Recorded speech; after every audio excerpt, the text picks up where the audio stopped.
స్వాగతం. ముందుగా హెడ్లైన్స్. 16 ఏళ్ల సుదీర్ఘ విరామం తర్వాత గ్రీస్ ప్రధాని భారత్ లో పర్యటించడం ఒక చారిత్రాత్మకం.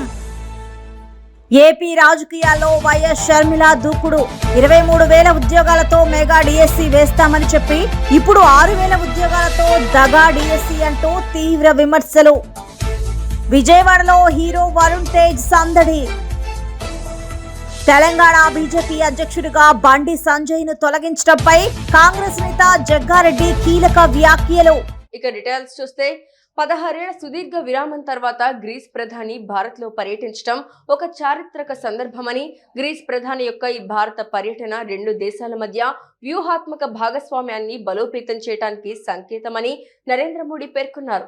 उनकी यह भारत यात्रा दोनों देशों के बीच मजबूत होती स्ट्रैटेजिक पार्टनरशिप का संकेत है और 16 वर्षों के बाद, इतना बड़ा अंतराल के बाद ग्रीस के प्रधानमंत्री का भारत आना अपने आप में एक ऐतिहासिक अवसर है.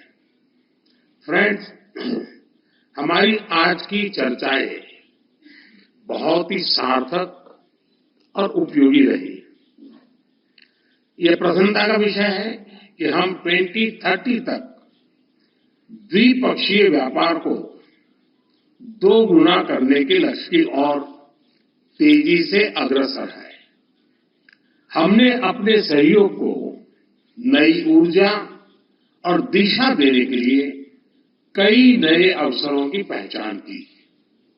कृषि के क्षेत्र में दोनों देशों के बीच करीबी सहयोग की संभावनाएं अनेक है और मुझे खुशी है कि पिछले वर्ष इस क्षेत्र में किए गए समझौते के कार्यान्वयन के लिए दोनों पक्ष कदम उठा रहे हैं.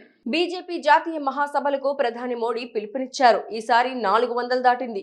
మరోసారి మోడీ ప్రభుత్వం వస్తుంది అని, అందుకే ఈసారి కూడా రాజస్థాన్ లో అన్ని సీట్లు గెలిచి హ్యాట్రిక్ సాధించాలని అమిత్ షా పేర్కొన్నారు. आपने सभी की सभी सीटें मोदी जी की झोली में डाल दी. हम 2019 में आए, आपने सभी की सभी सीटें मोदी जी की झोली में डाली और अभी अभी चुनाव हुआ. इस चुनाव में भी भजनलाल के नेतृत्व में पूर्ण बहुमत की भारतीय जनता पार्टी की सरकार बना दी. ये राजस्थान का संगठन, ये राजस्थान भारतीय जनता पार्टी पूरे देश के सभी प्रदेश यूनिटों में सबसे अच्छा संगठन का जानकार अगर कोई एक प्रदेश है तो ये मेरा राजस्थान का प्रदेश है. यहां पर सुंदर सिंह भंडारी जी ने दधीची की तरह अपनी हड्डियां गलाकर यहां पर भाजपा की नींव डाली. मित्रों, जब मैं आज यहां आया हूं तब 2 दिन पहले ही हमारे नेता और देश के प्रधानमंत्री मोदी जी ने राष्ट्रीय परिषद में हमारा आह्वान किया है. वहां से 2 नारे दिए गए.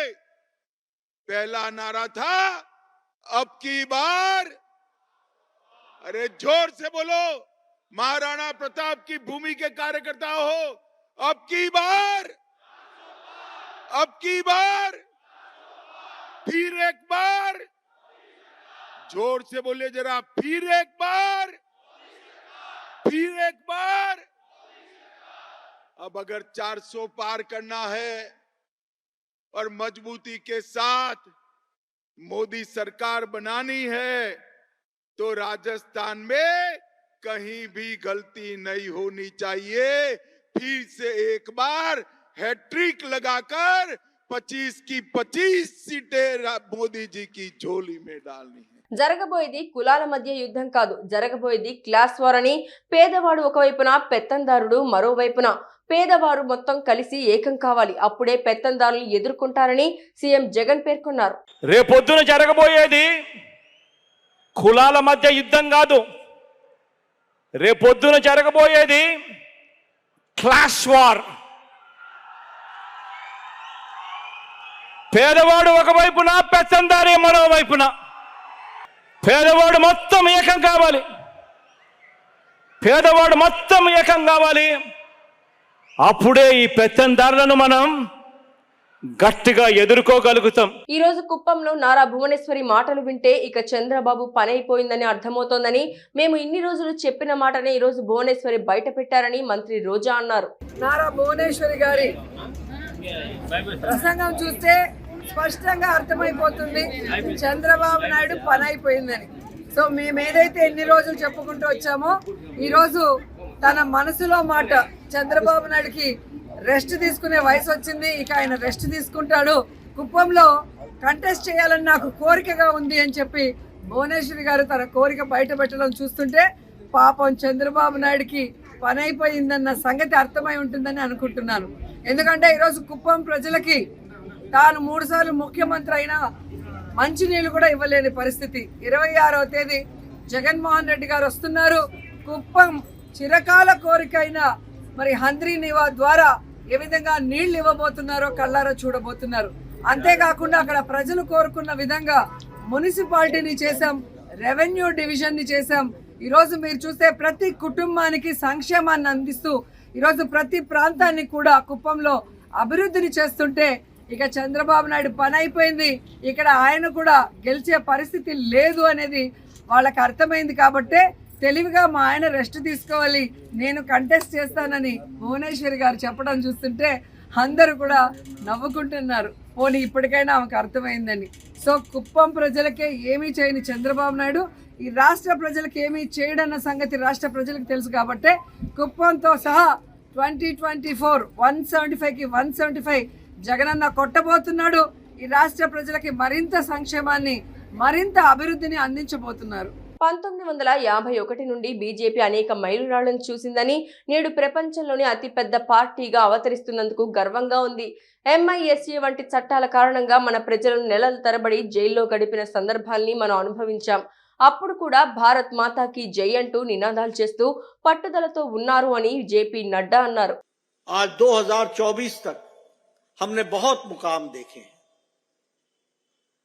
हमने उपेक्षा देखी, हमने उपहास भी देखा अपना, हमने संघर्ष भी देखा, हमने अपने आप को 2 की संख्या में भी देखा और आज हम दुनिया की सबसे बड़ी पार्टी के रूप में विराजमान होते हुए भी देख रहे हैं.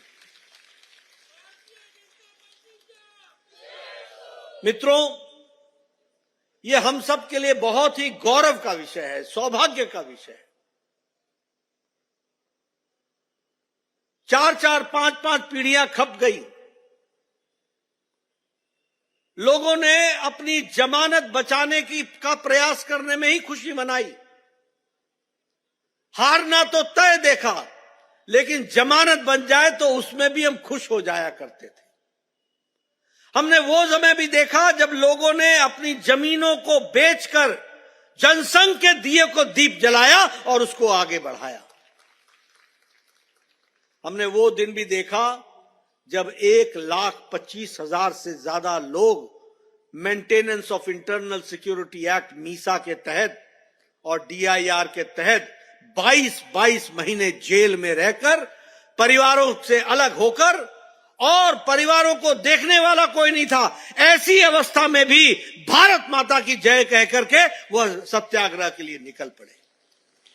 आज हम कितने सौभाग्यशाली हैं कि मोदी जी के नेतृत्व में पिछले 10 साल का इतिहास, यह गौरवशाली इतिहास और उपलब्धियों भरा इतिहास रहा है, और ये उपलब्धियों भरा हम सबको देखने का मौका मिला है. ఉమ్మడి రాష్ట్రంలో సీఎం కిరణ్ కుమార్ రెడ్డి ఇచ్చిన జీవోను ప్రామాణికంగా తీసుకోవడం సీఎం రేవంత్ రెడ్డి అవగాహన రాహిత్యమని, భవిష్యత్తులో తెలంగాణ రాష్ట్రం వచ్చిన తర్వాత శ్రీశైలం వైపు రాకుండా ఉండడానికి ఆ జీవోను ఇచ్చారని మాజీ మంత్రి సింగిరెడ్డి నిరంజన్ రెడ్డి ఆరోపించారు. కొడంగల్కు నారాయణపేటకు నీళ్లు ఇవ్వాలన్న సదుద్దేశంతోనే పాలమూరు రంగారెడ్డిలో ఆ కెనాల్స్ ను ప్రతిపాదించినాము. ఇలా నీళ్లు వద్దని మీరు కెనాల్స్ ను క్యాన్సిల్ చేస్తున్నారు. ఆ కెనాల్స్ ను క్యాన్సిల్ చేసి ఆలస్యమై నీళ్లు వస్తావో రావో తెలియనటువంటి జూరాల మీద నుంచి మళ్ళీ లిఫ్ట్ చేస్తామంటున్నారు.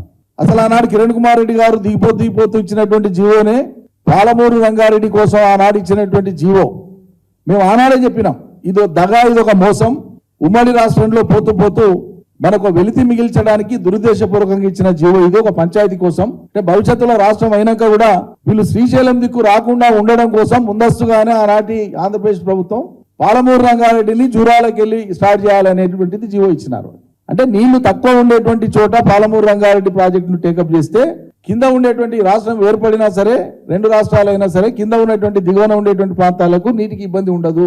ఈ దురుద్దేశంతోనే ఆనాటి కిరణ్ కుమార్ రెడ్డి గారు వారి ప్రభుత్వం, ఆంధ్రప్రదేశ్ ప్రభుత్వం జీవో ఇచ్చింది.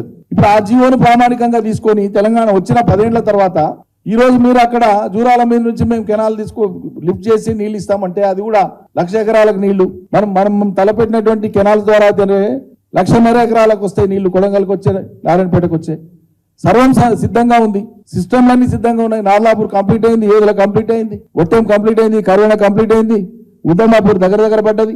సిస్టమ్ అంతా కూడా కర్వేణ దాకా నీళ్లు తెచ్చుకోవడానికి రెడీగా ఉంది. ఇప్పుడు రేపు వానాకాలంలో మోటార్లు ఆన్ చేస్తే ఈ రిజర్వాయర్లు అన్ని కర్వేణ వరకు 4 రిజర్వాయర్లను నింపడానికి అవకాశం ఉంది.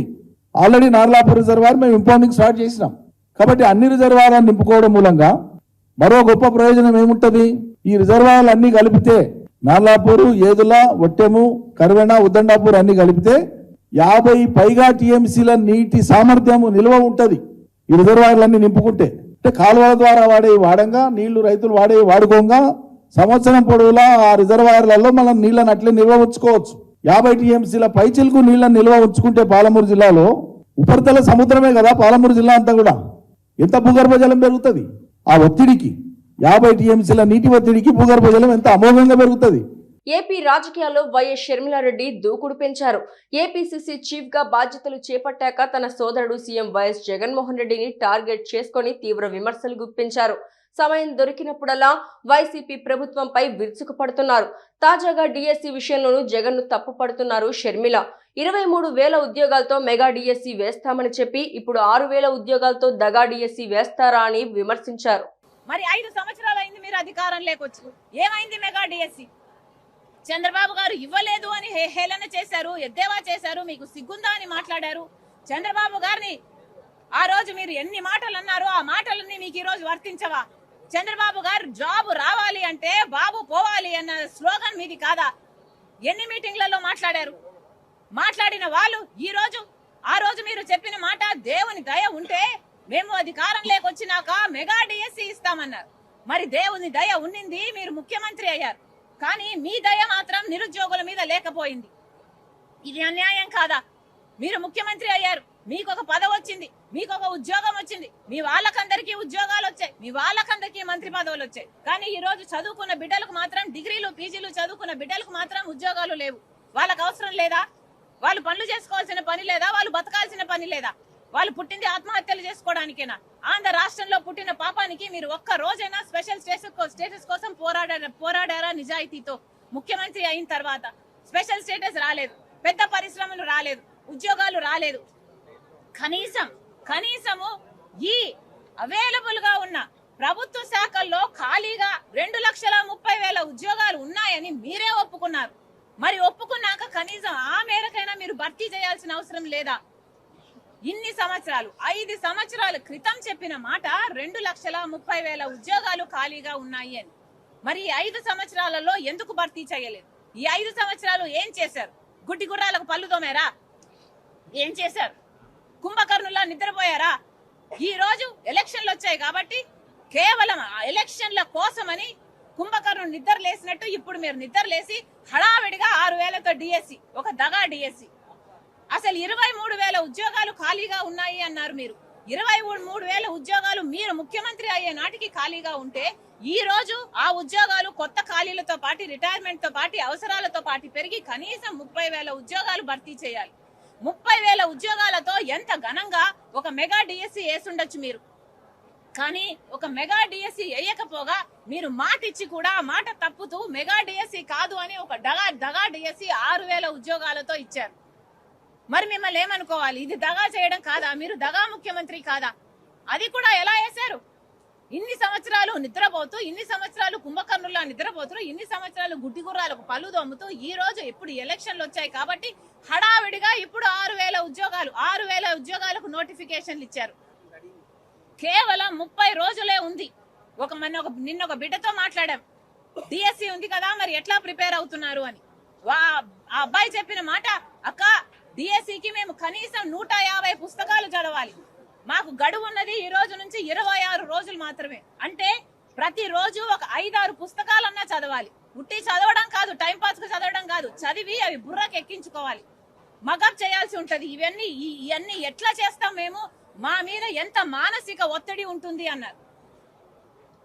లక్షలు ఖర్చు పెట్టి ట్రైనింగ్లు తీసుకుంటున్నారు, కోచింగ్లు తీసుకుంటున్నారు బిడ్డలు. హఠాత్తుగా 26 రోజులు 30 రోజుల కింద మీరు పరీక్షలు అని అనౌన్స్ చేస్తే వాళ్ళందరూ ఏం కావాలి, ఎంతమంది ప్రిపేర్ అవ్వగలరు, ఎంతమంది ప్రిపేర్ అవ్వలేరు, ఎంతమంది రాసి కూడా అప్లై చేసి కూడా ఫెయిల్ అవ్వాల్సిన పరిస్థితి ఎంతమందికి ఉంటుంది.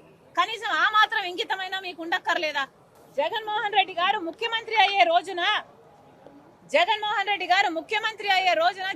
రెడ్డి గారు చెప్పిన మాట 2,30,000 ఉద్యోగాలు ప్రభుత్వ శాఖల్లో ఖాళీగా ఉన్నాయి, ఏపీపీఎస్సీ ద్వారా మేము అవన్నీ భర్తీ చేస్తాము అని చెప్పారు. అది చెప్పడమే కాకుండా జాబ్ క్యాలెండర్ ప్రతి సంవత్సరము విడుదల చేస్తాము అన్నారు. అది కాకుండా 23,000 ఉద్యోగాలు, ఆ రోజే టీచర్ ఉద్యోగాలు ఖాళీగా ఉన్నాయి, మెగా డిఎస్సి వేస్తామన్నారు. మరి వీటిలో ఒక్క మాట కూడా నిలబెట్టుకోకపోగా ఈ రోజు మళ్ళీ దబాయిస్తూ 6 లక్షల ఉద్యోగాలు భర్తీ చేశామంటున్నారే. పట్టపగలే పచ్చి అబద్ధాలు చెప్పడానికి కనీసం నిస్సిగ్గుగా మాట్లాడడానికైనా మీకు కొంచెమైనా ఉండాలి కదా. ఇది జగన్మోహన్ రెడ్డి గారి ప్రభుత్వం విడుదల చేసిన షీటు. ఈ షీటులో అంట వారు 6 లక్షల ఉద్యోగాలు ఇచ్చారట. దీంట్లో రెగ్యులర్ ఉద్యోగాలు ఉన్నాయి, కాంట్రాక్ట్ ఉన్నాయి, అవుట్ సోర్సింగ్ ఉన్నాయి. రెగ్యులర్ ఉద్యోగాలు 1,84,000, కాంట్రాక్ట్ ఉద్యోగాలు 19,000, అవుట్ సోర్సింగ్ ఉద్యోగాలు దాదాపు 4 లక్షలు. ఇవన్నీ కలిపంట 6 లక్షలంట. ఈ 6 లక్షల ఉద్యోగాలు వాళ్ళు ఇచ్చేశారంట. ఏది అవుట్ సోర్సింగ్, కాంట్రాక్ట్ అన్ని కూడా వాళ్ళు ఇచ్చిన ఉద్యోగాలేనంట. ఇవి కూడా రెగ్యులర్ చేసిన వీళ్ళు 1,84,000 ఉద్యోగాలని వీళ్ళు ఏదైతే అంటున్నారో, ఈ 1,04,000 ఉద్యోగాలలో ఏమున్నాయో తెలుసా? ఇక్కడ 1,21,000 ఉద్యోగాలు గ్రామ సచివాలయానికి సంబంధించిన ఉద్యోగాలు. అంటే వాళ్ళ కార్యకర్తలకు వాళ్ళ సైన్యంగా తయారు చేసుకున్న వాళ్ళకే 1,21,000 ఉద్యోగాలు ఇచ్చుకున్నారు.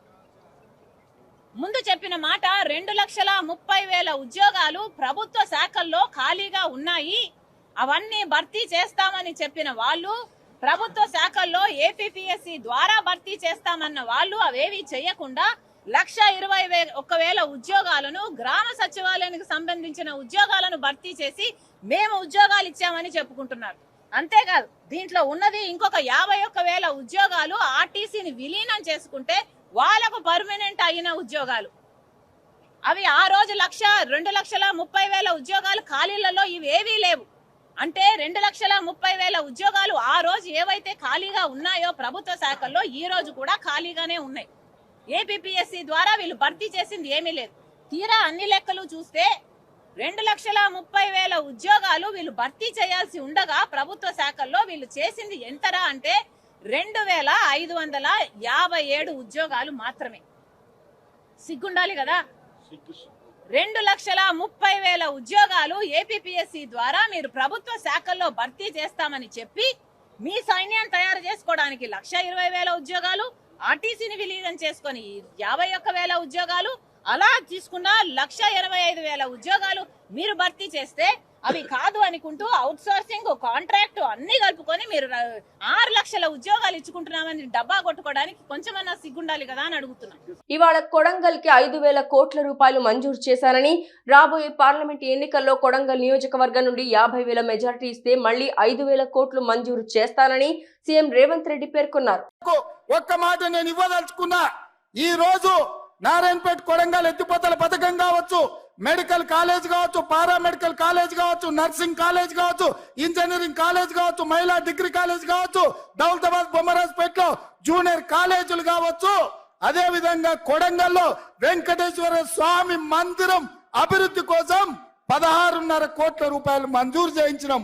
కోస్గిలో వేణుగోపాల స్వామికి 2 కోట్ల రూపాయలు మంజూరు చేయించినాం.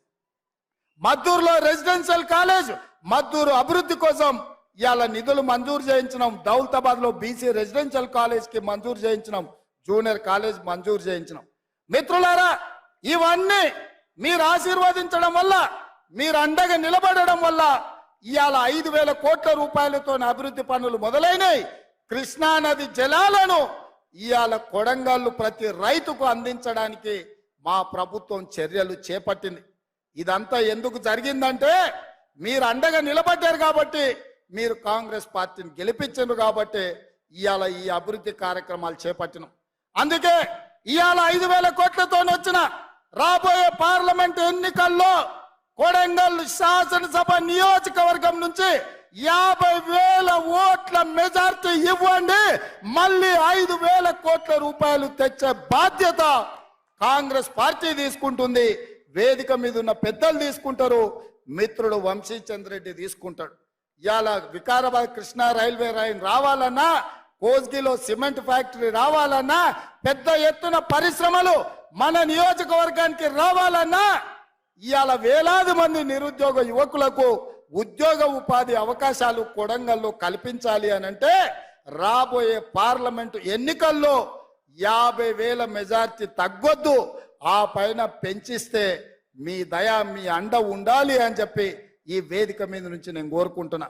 ఎందుకు గెలిచిన తర్వాత ముఖ్యమంత్రి అయినాక విజయవాడలో హీరో వరుణ్ తేజ్ సందడి చేశారు. ఆపరేషన్ వాలంటైన్ మూవీ ప్రమోషన్ లో భాగంగా జరిగిన మీడియా సమావేశంలో ఆయన మాట్లాడుతూ విజయవాడకు రావడం ఆనందంగా ఉందన్నారు. తెలుగులో ఎయిర్ ఫోర్స్ నేపథ్యంగా ఇప్పటి వరకు ఎలాంటి సినిమా రాలేదని చెప్పారు.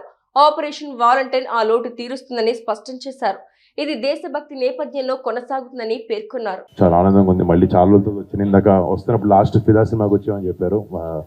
ఇక్కడే అందరినీ కలవడం జరిగింది. అండ్ మళ్ళీ ఇలా నా కొత్త సినిమాతో మీ ముందుకు రావడం, ఒక కొత్త రకమైన జానర్ ఇది. తెలుగులో ఎయిర్ ఫోర్స్ సినిమా అనేది ఇప్పటివరకు రాలేదు. సో మొదటిసారిగా ఒక కొత్త ఎక్స్పీరియన్స్ని జనాలకి ఇవ్వాలన్న ఉద్దేశంతో ఈ సినిమాని చేయడం జరిగింది. అండ్ అంటే దేశభక్తి అనేది అది విజయవాడ అయినా, ఆంధ్ర అయినా, తెలంగాణ అయినా, మహారాష్ట్ర అయినా, పంజాబ్ అయినా, ఇండియా మొత్తం మన ప్రతి ఒక్క భారతీయుడికి లోపల దేశభక్తి అనేది చాలా ఉంటుంది. అలాంటి దేశభక్తి నేపథ్యంలో తెరకెక్కించిన సినిమా ఈ ఆపరేషన్ వ్యాలంటైన్.